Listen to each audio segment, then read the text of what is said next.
지금 여호수아서 이제 마지막 23장과 24장을 보고 있습니다.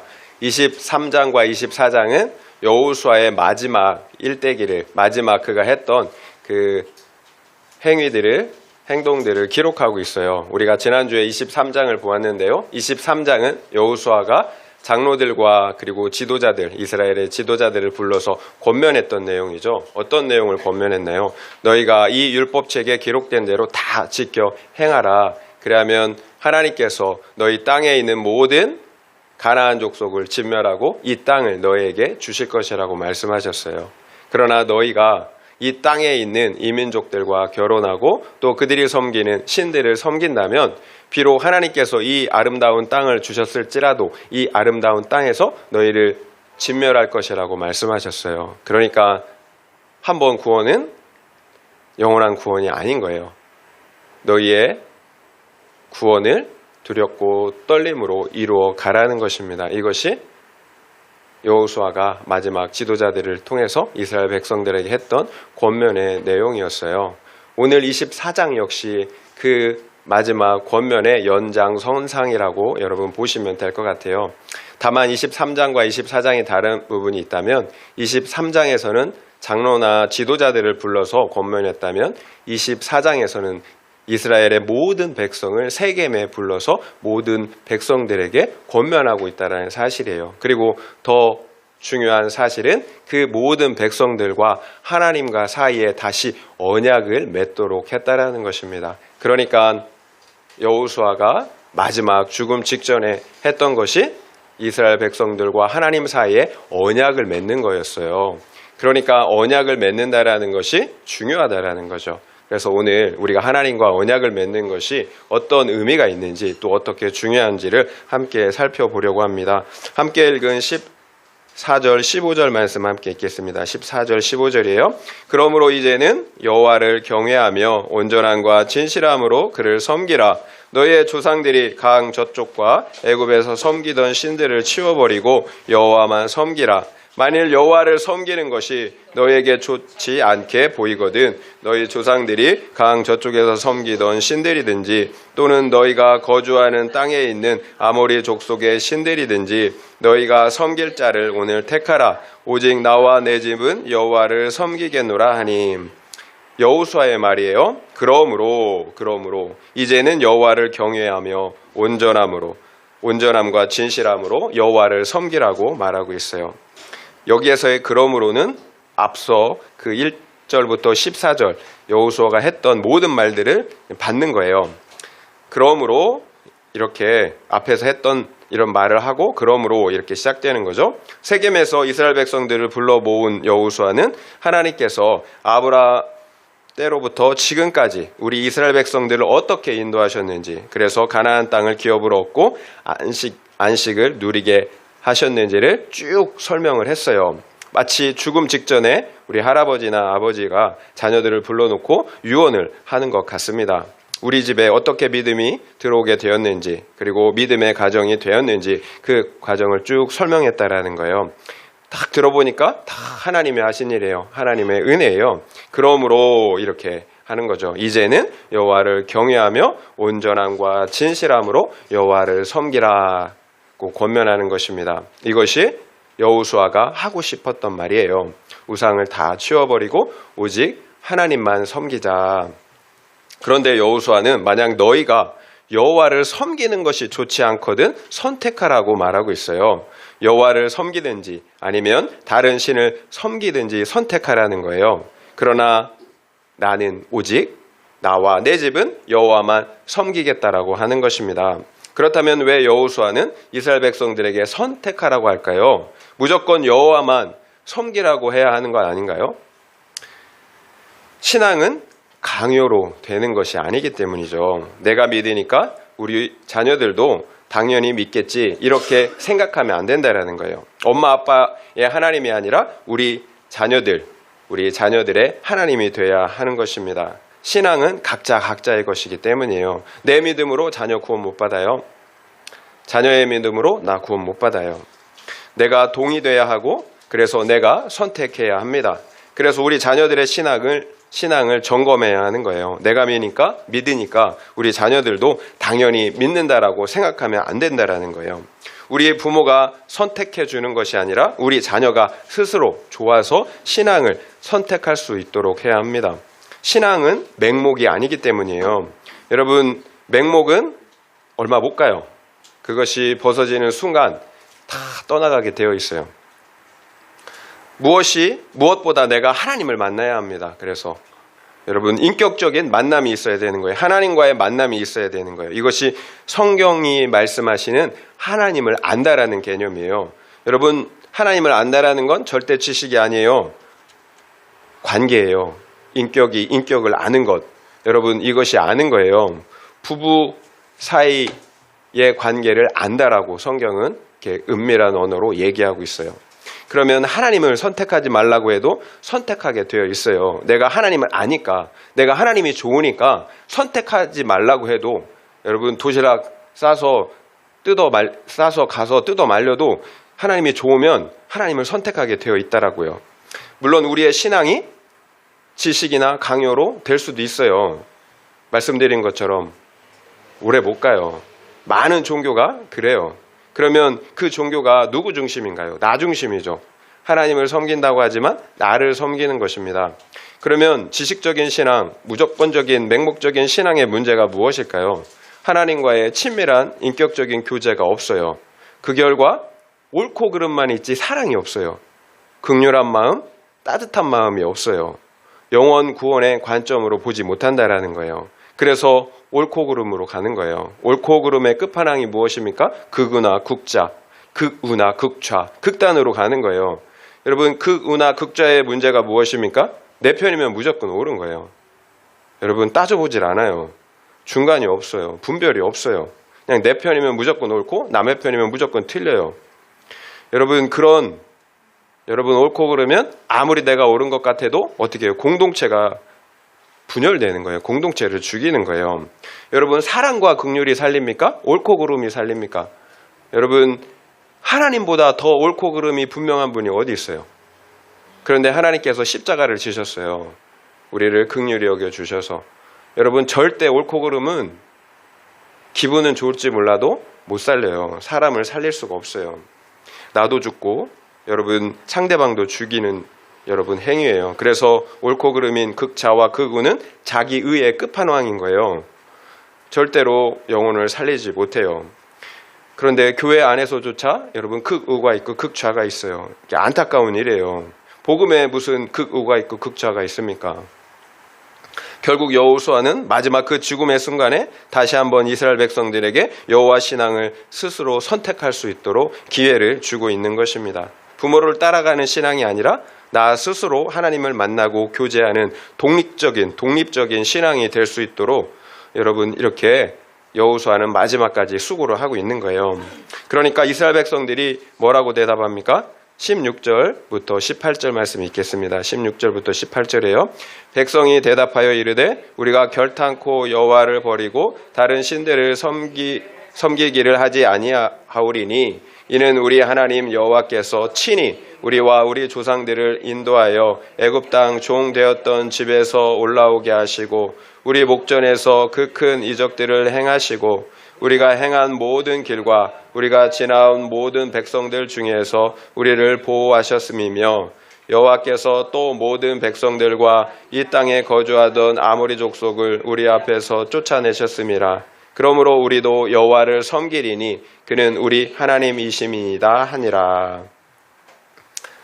이것이 여호수아가 백성들로부터 듣고 싶었던 말일 것 같아요. 백성들이 이렇게 대답합니다. 우리가 결단코 여호와를 버리고 다른 신들을 섬기지 않겠다고 합니다. 자신들 역시 하나님께서 자신들에게 행하셨던 그 모든 이적과 기적, 인도하심과 보호하심을 두 눈으로 똑바로 보았기 때문이에요. 그러므로 우리 역시 여호와만 섬기겠다고 그는 우리의 하나님이라고 고백하고 있는 거예요. 여호수아의 하나님이 아니라 우리의 하나님, 나의 하나님이라고 고백하고 있다라는 거예요.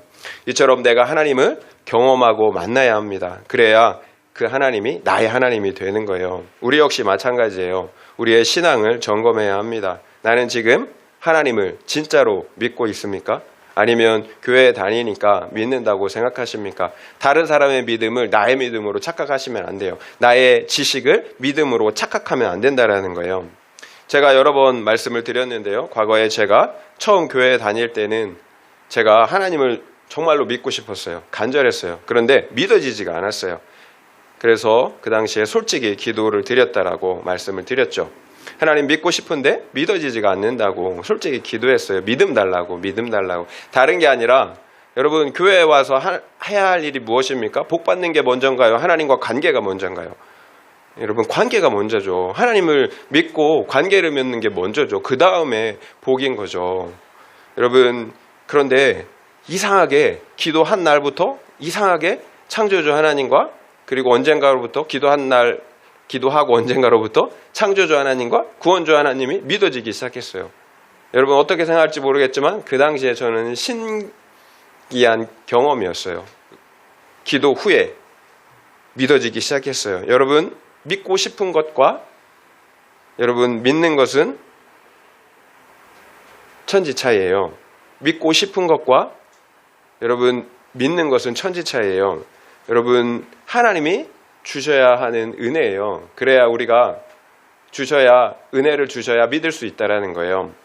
성경이 말씀하시는 믿음은 하나님만 주실 수 있는 은혜의 선물이기 때문이에요. 그래서 로마서 1장 17절에 뭐라고 얘기해요? 복음에는 하나님의 의가 나타나서 믿음에서 믿음에 이르게 하나니 오직 나의 의는 믿음으로 말미암아 살리라 함과 같으니라. 여러분 여기에서 믿음에 이르게 한다. 여러분 복음에는 능력이 나타나요. 복음에는 하나님의 의가 있어요. 우리는 죄인이잖아요. 그런데 복음에는 하나님의 의가 있어요. 그래서 우리의 죄가 사함받고 하나님의 의가 나의 것이 되기 때문에 우리가 구원받는 건데요.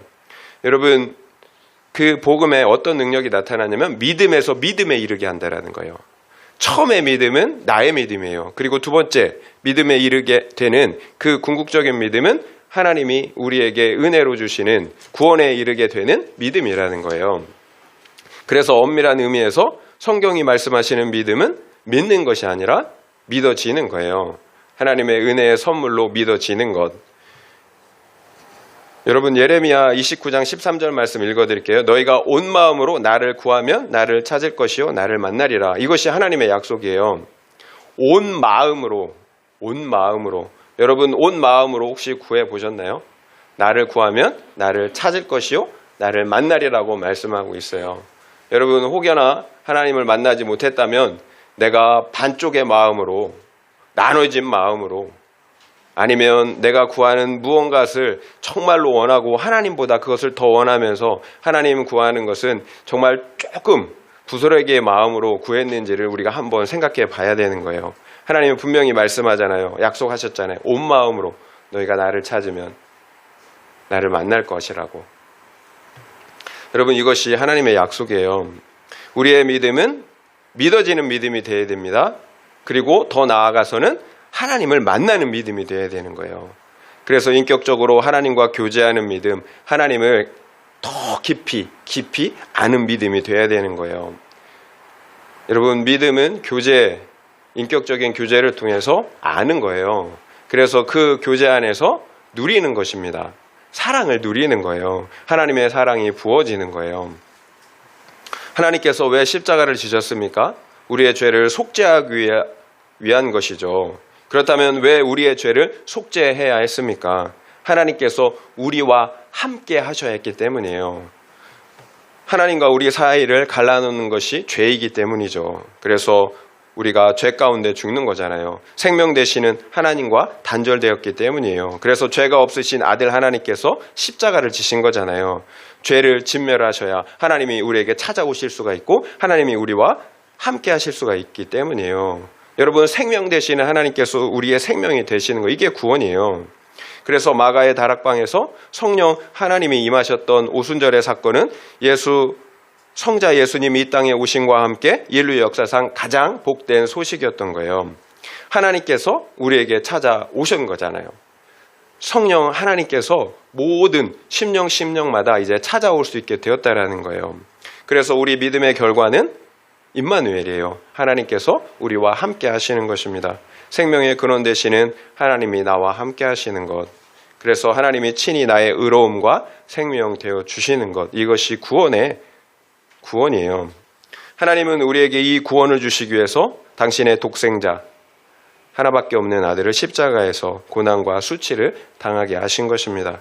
그러니까 예수를 믿는데 하나님이 함께 하심이 없다면, 그래서 하나님과 친밀한 교제와 동행함이 없다면 하나님께서 우리에게 주시길 원하시는 그런 구원은 아니라는 거예요.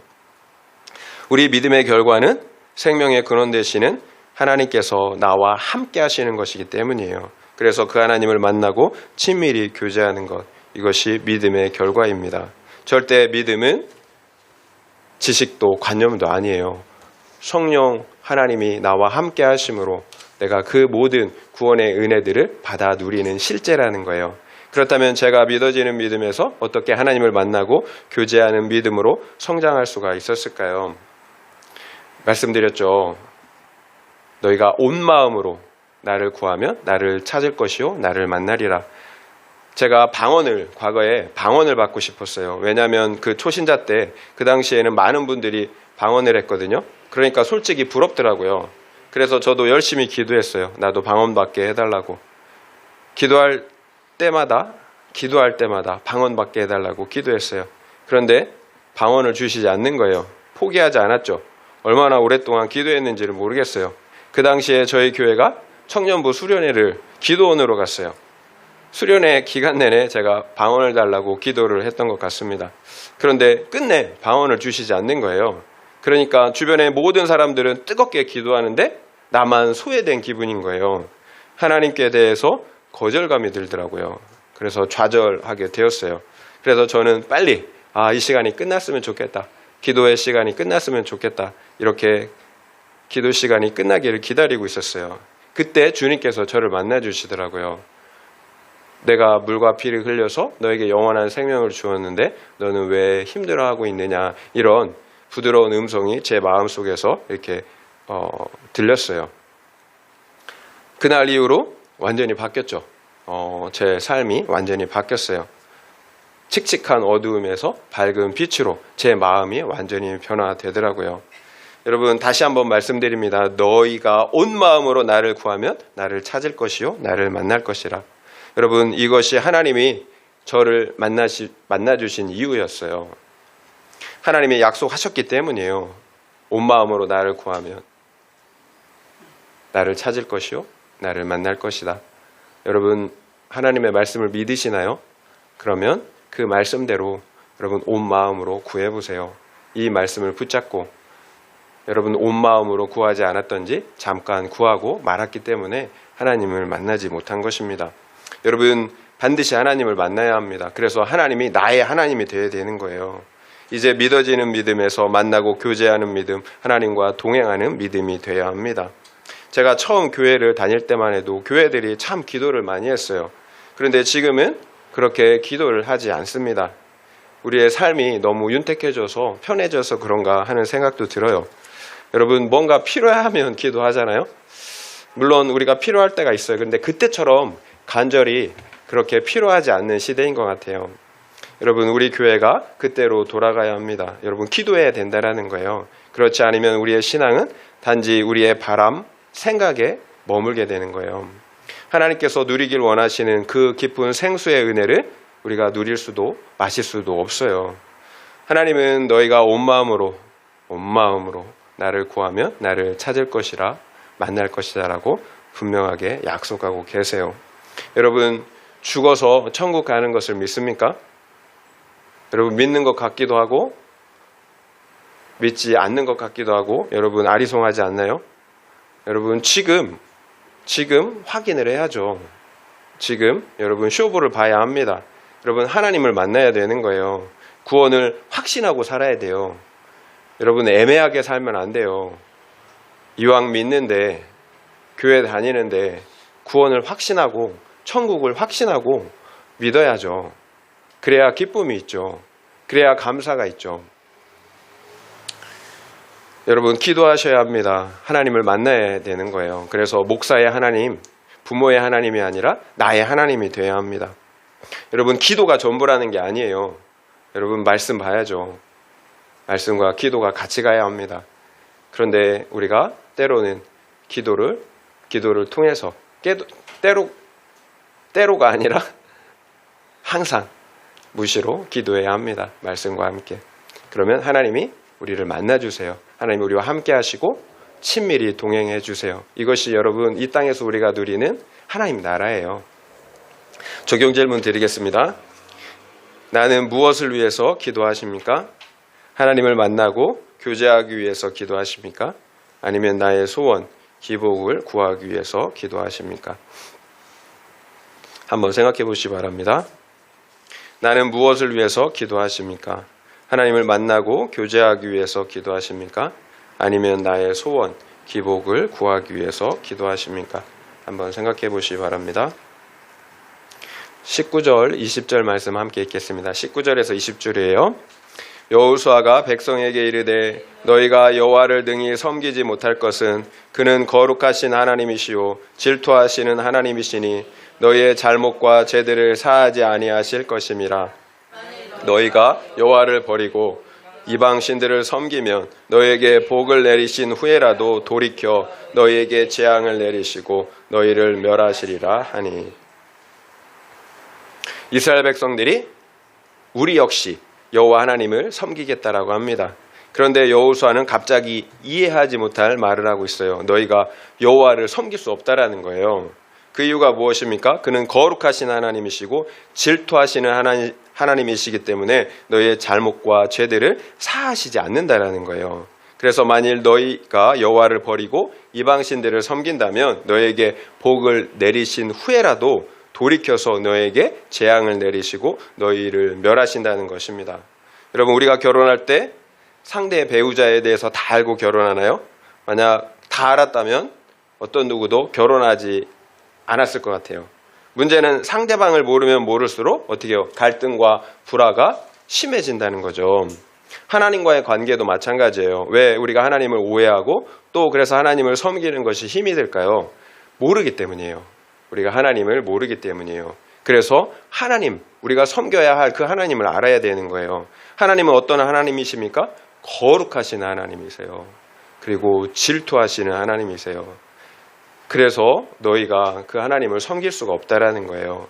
우리가 믿고 섬기는 하나님은 거룩하신 하나님, 죄도 흠도 없는 하나님이시기 때문이에요. 그런데 우리 하나님 역시 이 세상의 신들과 별반 다르지 않다라고 생각하는 경향이 있어요. 왜 그럴까요? 내 수준에서 생각하니까, 내 기준, 내 수준에서 생각하니까 이 세상의 신들처럼 생각하는 거예요. 그래서 적당하게 하나님께 정성을 들이면 하나님도 그 정성에 맞게 나에게 복을 주시겠지. 이렇게 생각한다는 거예요.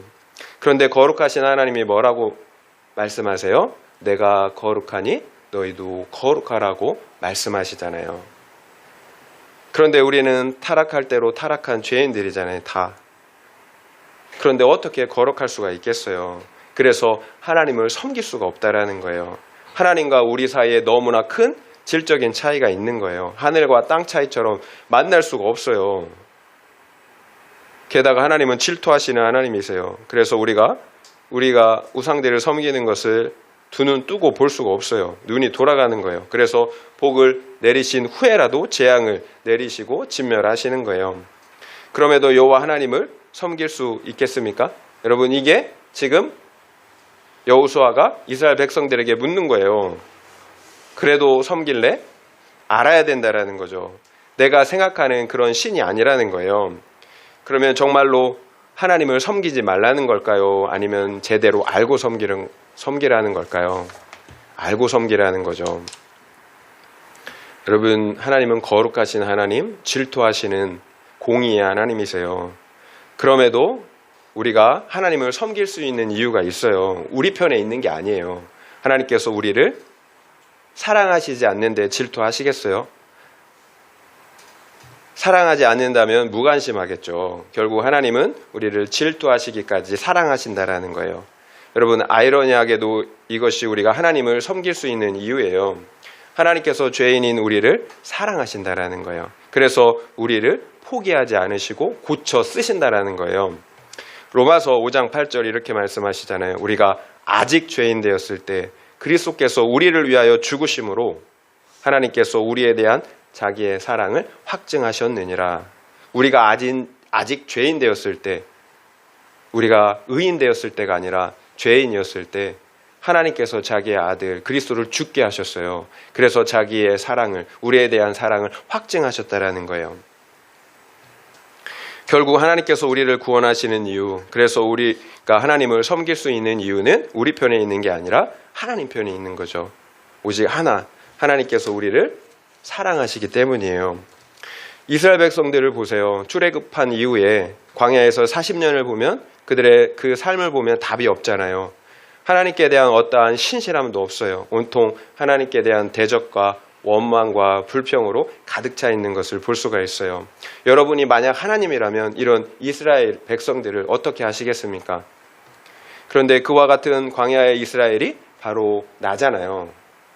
우리 역시 조금만 상황이 나빠지면 하나님을 원망하고 불평하잖아요. 하나님을 대적하지 않습니까? 저는 그래요. 우리가 만약 그 당시 광야에 있었다면 이스라엘보다 더하면 더했지 덜하지는 않았을 거예요. 그럼에도 하나님은 이렇게 되지도 않는 이스라엘 백성들의 구원을 포기하시지 않으시잖아요. 우리 역시 마찬가지예요. 혼내고 어르고 달래며 그 구원을 이루어 가십니다. 거룩한 백성으로 하나님만 믿고 신뢰하는 백성으로 만들어 가신다라는 거예요. 하나님이 고쳐 쓰신다라는 거예요. 그냥 되진 상태로는 안 돼요. 그러니까 만들어야 되는 거예요. 고쳐야 되는 거예요. 여러분, 그래서 고난이 있는 거예요.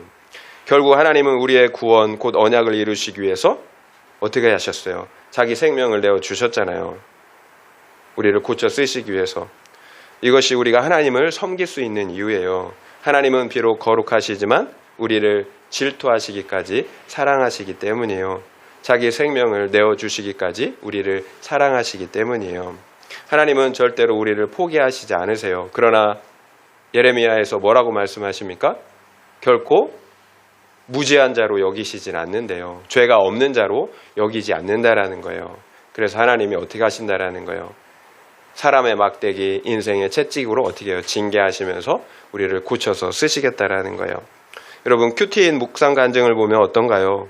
이해할 수 없는 죽음과 질병, 그리고 실직과 관계의 파산, 온갖 고난들로 가득 차 있잖아요. 하나님께서 사람의 막대기, 인생의 채찍으로 징계하시는 거예요. 그런데 우리가 힘든 것은 이런 고난 자체보다 이런 고난들이 해석되지 않는 거죠. 하나님의 사랑이 믿어지지 않는다라는 거예요. 하나님이 계신다면, 그래서 나를 사랑하신다면 어떻게 이런 상황이, 이런 사건이 생길 수가 있느냐라는 거죠. 여러분, 이것이 우리가 힘든 이유예요. 지금의 상황, 현실이 해석되지 않기 때문이에요. 그러니까 하나님의 사랑이 의심되는 것입니다. 그런데 많은 간증자들이 보면 이런 고난의 상황 속에서 내 죄를 보게 되더라고요. 그래서 100% 오르신 거룩하신 하나님을 인정하고 만나는 것을 볼 수가 있습니다. 결국 지금의 상황이 해석되지 않는다라는 것은 무엇을 의미할까요? 모른다라는 거죠. 현실을 모르는 거예요. 하나님도 모르고 나도 모르는 거예요. 하나님은 거룩하시고 나는 죄인이라는 사실을 모르는 거예요. 그래서 인정이 되지 않는 거죠. 고난만 보이는 거예요. 왜 나에게 이런 고난을 주시는가? 원망스러운 거죠. 모르니까. 하나님의 거룩하심과 나의 죄됨을, 나의 죄를 모르니까 이렇게 원망만 하게 되는 것입니다. 저만 봐도 그래요. 죄가 보이지 않으면 불평, 불만, 옳고 그름으로 가득하게 되더라고요. 그래서 다른 사람을 찌르고 이렇게 죽입니다. 남탓만 하는 거죠. 그런데 내 죄가 인정이 되면 바로 입이 다물어져요. 그래서 내 죄가 인정되는 겸손한 환경이 최고의 복이라는 거예요. 나를 있는 그대로 보고 알게 되기 때문이죠. 그러면 거룩한 하나님, 질투하시는 하나님도 우리가 바로 알고 섬길 수가 있습니다. 그렇다면 어떻게 거룩하신 하나님을 섬길 수가 있겠습니까? 23절에서 25절의 말씀을 보면 여호수아의 경고에도 불구하고 이스라엘 백성들은 여호와 하나님을 섬기겠다라고, 그래서 언약을 맺겠다라고 말하고 있어요. 그러자 여호수아가 이렇게 말합니다. 이제 너희 중에 있는 이방신들을 치워버려라. 그리고 너희의 마음을 이스라엘 하나님 여호와께로 향하라 라고 권면하고 있어요. 그러자 백성들이 우리가 우리 하나님 여호와를 섬기고 그의 목소리를 청종하겠다라고 합니다. 듣고 순종하겠다라는 거죠. 이것이 하나님을 섬기는 것입니다. 앞서 23장에서 여호수아가 장로들과 지도자들에게 권면했던 내용과 정확하게 일치하고 있어요. 우상을 진멸함으로 하나님만 사랑해야 합니다. 그래서 여호와의 말씀을 듣고 순종해야 합니다. 이것이 여호와 하나님, 거룩하신 하나님을 섬기는 거예요. 거룩, 우리가 거룩해지는 것, 이것이 여호와 하나님을 섬기는 것입니다. 결국 우리가 하나님을 오해해요. 언젠가도 말씀드렸듯이 우리의 죄를 우리의 열심이나 그리고 우리의 어떤 행위로 덮으려고 한다라는 거예요. 하나님은 거룩하세요. 우리의 죄는 회개해야 할 문제이지 우리의 열심이나 행위로 덮을 수 있는 것이 아니라는 거예요. 그런데 하나님은 우리의 거룩하심을 이렇게 원하시는데 우리는 우리의 행위나 열심으로 덮으려고 해요. 그래서 나의 행위만 보고 나는 하나님을 잘 섬기고 있다라고 착각하게 된다라는 거예요. 여러분, 하나님은 회개를 원하세요. 순종을 원하세요. 절대로 열심이 아니에요. 여러분, 진실함과 거룩함이 먼저예요. 여러분, 목사나 선교사나 장로 이런 직분이 중요한 것이 아닙니다. 아무리 외형적으로 하나님을 잘 섬긴다고 해도, 그래서 아무리 많은 일과 사역을 해도 거룩하지 않다면 다 여러분 소용이 없어요. 여러분, 나의 영광, 나의 의일 뿐이에요. 그러니까 예수님께서 뭐라고 하셨습니까? 주여 주여 하는 자마다 다 천국에 들어갈 것이 아니라 아버지의 뜻대로 행하는 자라야 들어간다라고 말씀하시잖아요. 마지막 날에 많은 사람들이 의기양양해서 주님 앞에 나옵니다. 내가 주님의 이름으로 귀신을 쫓아내고 병도 고치고 수많은 이적과 기적을 행하였습니다. 그런데 주님이 뭐라고 말씀하세요? 불법을 행하는 자들아, 내게서 떠나가라. 내가 도무지 너희를 알지 못한다라고 말씀하시잖아요. 결국 능력을 행하는 것이 구원받은 증거가 아니에요. 여러분, 무당이 우리보다 능력 더 세게 행하잖아요. 여러분, 능력이 하나님의 백성이라는 구원받았다는 증거가 아니에요. 거룩이에요. 거룩. 말씀에 순종하는 것이 구원의 증거예요. 여러분, 이것이 하나님을 섬기는 것입니다. 그래서 예수님은 능력으로 나무를 알 수 있다라고 하지 않았어요. 열매로 나무를 안다라고 말씀하셨어요. 두 번째 적용 질문 드립니다. 내가 아는 하나님은 어떤 하나님이십니까? 무조건 용서하시고 사랑하시는 하나님이십니까? 아니면 징계하시고 심판하시는 거룩한 하나님이십니까? 한번 생각해 보시기 바랍니다. 내가 아는 하나님은 어떤 하나님이십니까? 무조건 용서하고 사랑하시는 하나님이십니까? 아니면 징계하시고 심판하시는 거룩한 하나님이십니까? 한번 생각해 보시기 바랍니다. 여러분, 이해되지 않는 게 하나 있어요. 이스라엘은 이미 시내산에서 그리고 모압 평지에서 언약을 맺었어요. 그런데 왜 또다시 언약을 맺어야 할까요? 여러분, 언약의 갱신이라고 생각하시면 돼요. 그때는 우리 부모 세대가 언약을 맺었다면 이제는 내가 직접 하나님과 언약을 맺는 것입니다. 앞서서 말씀드린 것처럼 신앙은 개인적인 것이기 때문이에요. 이제 내가 선택하고 고백해야 합니다. 목사 부모의 신앙이 아니라 내가 하나님을 믿는 그 믿음을 가져야 된다는 거예요. 그렇다면 구체적으로 어떻게 언약을 체결하나 보겠습니다. 26절부터 28절 말씀 읽겠습니다. 26절부터 28절이에요. 여호수아가 이 모든 말씀을 하나님의 율법책에 기록하고 큰 돌을 가져다가 거기 여호와의 성소 곁에 있는 상수리 나무 아래에 세우고 모든 백성에게 이르되 보라, 이 돌이 우리에게 증거가 되리니 이는 여호와께서 우리에게 하신 모든 말씀을 이 돌이 들었음이니라. 그런즉 너희가 너희 하나님을 부인하지 못하도록 이 돌이 증거가 되리라 하고 백성을 보내어 각기 기업으로 돌아가게 하였더라. 모든 말씀을 율법책에 기록하였어요. 그리고 큰 돌을 여호와의 성소 곁에 있는 상수리 나무 아래에 세워 증거가 되게 하였습니다. 이 돌이 우리에게 증거가 된다라는 거예요. 이유인즉슨 여호와께서 우리에게 하신 모든 말씀을 이 돌이 들었다라는 거죠. 그러므로 너희 하나님을 부인하지 못하도록 이 돌이 증거가 될 것이라고 하십니다. 이처럼 이스라엘은 세겜 언약을 맺으면서 눈에 띄는 두 가지 행동을 하고 있어요. 하나는 하나님의 말씀을 율법책에 기록하는 것이었습니다. 그리고 또 다른 하나는 증거의 돌을 세우는 것이었어요. 그 이유가 무엇일까요? 여러분, 계약을 할 때 필요한 것이 무엇입니까? 계약서죠. 그리고 그 계약서가 효력을 내기 위해서는 그 계약서에 서명 날인해야 합니다. 동일한 의미로 누군가가 증인을 서줘야 되는 거죠. 공증하는 겁니다.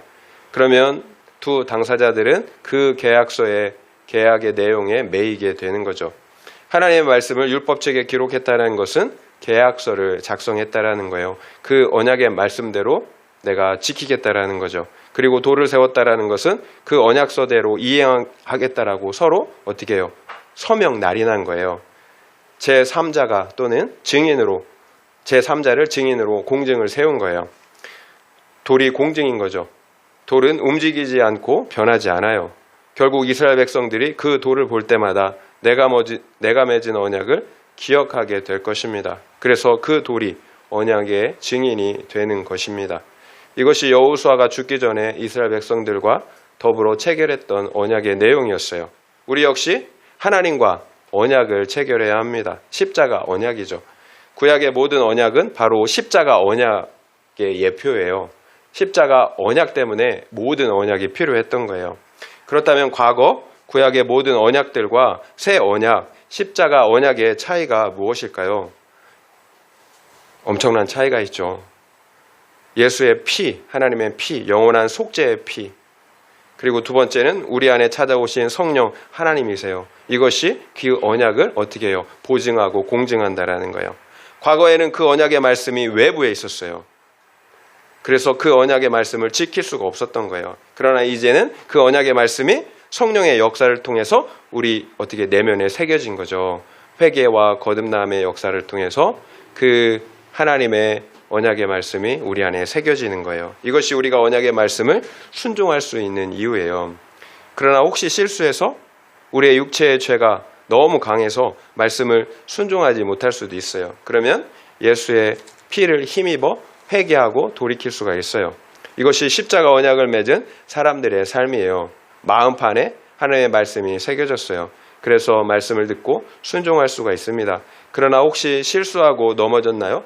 그러면 예수의 피를 힘입어 회개하고 돌이킬 수가 있습니다. 예수님께서 십자가에서 영원한 속죄를 이루어 놓으셨기 때문이에요. 이제는 언제고 십자가 앞으로 달려갈 수가 있게 되었다라는 거예요. 결국 우리가 거룩하신 하나님, 질투하시는 하나님을 섬길 수 있는 이유는 전적인 은혜인 거죠. 십자가 언약 안에 있기 때문이에요. 여러분, 하나님께서 다 이루신 거예요. 우리의 죄를 십자가에서 해결해 주시고 성령을 보내주셔서 우리가 할 수 없는 그것을 하나님이 다 어떻게 해요? 은혜로 이루어 주시는 거예요. 그래서 우리가 언제든 돌이켜 회개할 수 있게 된 것입니다. 결국 성령께서 내 안에 새겨놓으신 그 구원의 말씀과 그리고 그 위에 뿌려놓으신 언약의 피가 바로 새 언약의 내용이고 증인이에요. 그렇다면 나와 우리에게 이 십자가의 언약, 새 언약의 증거가 있나요?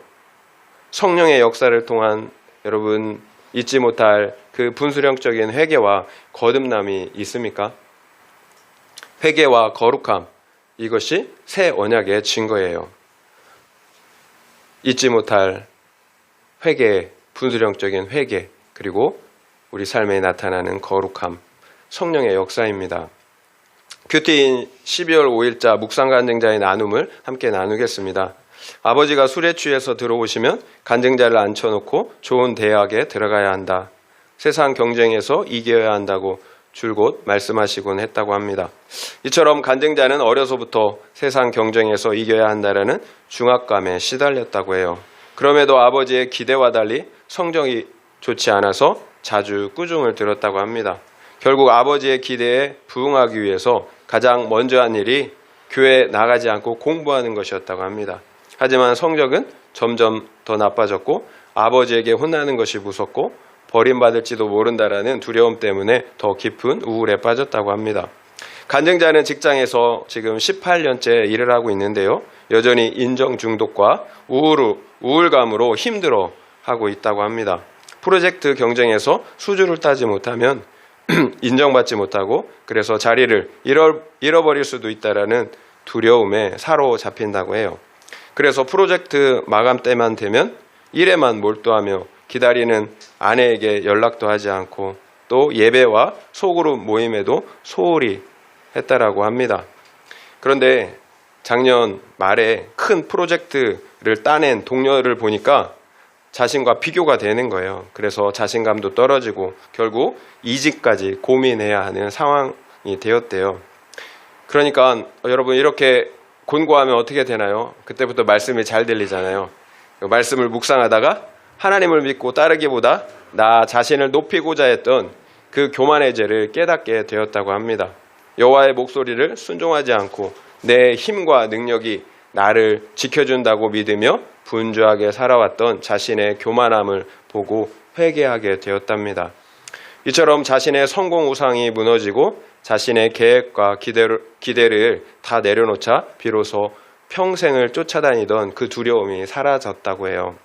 그리고 아내에게도 나를 이해해주지 않는 당신의 문제가 아니라 내가 문제였다라고 사과하고 또 동료에게도 진심으로 축하한다라고 이렇게 말할 수가 있었다고 합니다. 여러분 이것이 언약을 갱신하는 거예요. 십자가 언약을 맺는 것입니다. 여러분 내 죄를 보고 인정하는 것, 나의 전적인 타락과 무능함을 인정하는 것입니다. 그리고 나의 힘과 능력, 나를 의지했던 교만과 불신의 죄를 회개하는 것. 그래서 오직 십자가의 공로만을 어떻게 해요? 믿고 의지하는 것입니다. 그러자 진리를 알지니 진리가 너희를 자유롭게 한다라고 말씀하신 것처럼 평생 따라다녔던 그 염려와 두려움에서 이렇게 자유하게 되었습니다. 내 힘과 능력을 의지했을 때에는 한순간도 평안한 적이 없었어요. 그런데 십자가의 예수를 믿고 의지할 때 비로소 모든 두려움과 염려에서 자유케 되었다라는 거예요. 여러분 이것이 구원이잖아요. 진리의 성령께서 나를 자유케 하시는 거예요. 죄로부터, 나를 의지하는 그 모든 무거움으로부터, 속박으로부터 자유케 되는 것입니다. 그러면 자기 잘못을 솔직하게 아내에게 인정하며 사과할 수 있게 돼요. 또 동료의 성공을 진심으로 축하해 줄 수가 있습니다. 시기하고 질투했던 마음이 오히려 축하해 줄 수 있는 마음이 된다라는 거예요. 이처럼 우리가 십자가 언약 안에 거하면 내 영혼이 먼저 살아요. 그리고 다른 사람과의 관계가 회복이 됩니다. 여러분 십자가는 하나님과의 관계가 먼저 회복되는 거예요. 그러면 반드시 다른 사람과의 수평적인 관계가 회복이 되게 되어 있어요. 다른 사람을 위로하고 살리는 사람이 된다라는 거예요. 여러분 이것이 새 언약을 맺은 결과예요. 우리가 십자가 언약 안에 있을 때 하나님과의 관계가 화평케 됩니다. 우리의 모든 죄가 도말되고 내 무거운 짐을 다 내려놓고 주님의 공로로 말미암아 우리 안에서 역사하시는 진리의 영으로 말미암아 우리를 자유케 하시는 거예요. 그러면 하나님과의 관계가 회복되고 또 주변에 있는 다른 지체들과의 관계가 회복이 됩니다. 적용 질문 드립니다. 나에게 십자가 언약 안에 있다라는 증거가 있습니까? 잊지 못할 분수령적인 회개와 거룩함이 있습니까? 그렇지 않다면 그 이유는 무엇인 것 같습니까? 한번 생각해 보시기 바랍니다. 나에게 십자가 언약 안에 있다라는 증거가 있습니까? 잊지 못할 분수령적인 회개와 거룩함이 있습니까? 그렇지 않다면 그 이유는 무엇인 것 같습니까? 한번 생각해 보시기 바랍니다. 말씀을 마무리하겠습니다. 여호수아는 자신이 죽기 전에 이스라엘 백성들을 세겜으로 불러 모았어요. 이스라엘 백성들과 새롭게 언약을 체결하려고 했던 것이죠. 여호수아는 먼저 나와 내 집은 여호와 하나님만 섬기겠다고 했습니다. 그러니 너희도 우상을 섬길는지 아니면 여호와 하나님을 섬길는지 선택하라고 했어요. 이렇게 했던 이유가 무엇이었나요? 신앙은 각자의 것이기 때문이에요. 강요한다고 되는 것이 아니기 때문입니다. 내가 선택하고 내가 만나야 합니다. 그래서 그 하나님이 나의 하나님이 되어야 하기 때문이에요. 그러나 우리가 분명하게 알아야 할 것이 있었어요. 내가 선택한 하나님은 거룩하신 하나님, 질투하시는 하나님이세요. 그래서 우리가 언약을 지키지 않으면 진멸하시는 하나님이세요. 우리가 하나님을 믿고 섬긴다고 할 때 이 사실을 반드시 알아야 합니다. 결국 거룩하신 하나님을 섬기기 위해서는 나 역시 거룩해야 한다는 거죠.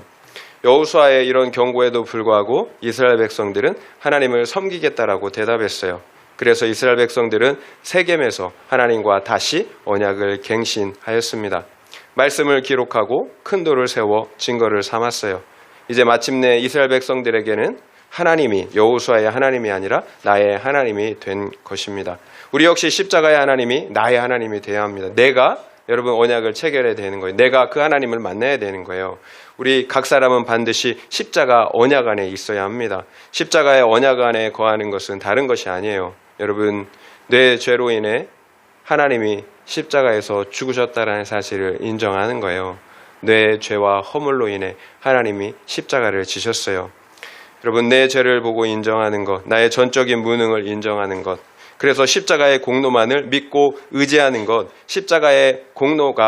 십자가만이 나의 공로와 자랑이 되는 것.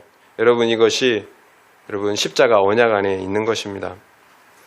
여러분, 그 안에 여러분 속죄가 있어요. 그 안에 의로움이 있어요. 그 안에 구원의 기쁨, 영생의 기쁨, 이미 임한 하나님의 나라가 있습니다. 여러분, 나를 의지하면 여러분 평안을 누리지 못해요. 그러나 내 죄를 인정하고 오직 주님의 그 의로움과 공로를 믿고 의지할 때 우리가 우리 안에 진정한 구원의 기쁨, 감사가 넘치게 됩니다. 왜 그럴까요? 내 안에 계신 성령 하나님께서 친히 영원히 우리 언약의 보증이 되어 주시기 때문이에요. 그래서 우리의 구원은 실패할 수가 없어요. 하나님께서 시작하시고 또 내 안에서 마치기까지 다 이루시기 때문입니다. 이와 같은 십자가 언약 안에 거하는 우리 모두가 되시기를, 그래서 이 땅에 임한 그 구원의 기쁨, 천국의 기쁨을 누리는 우리 모두가 되시기를 예수님의 이름으로 축원드립니다.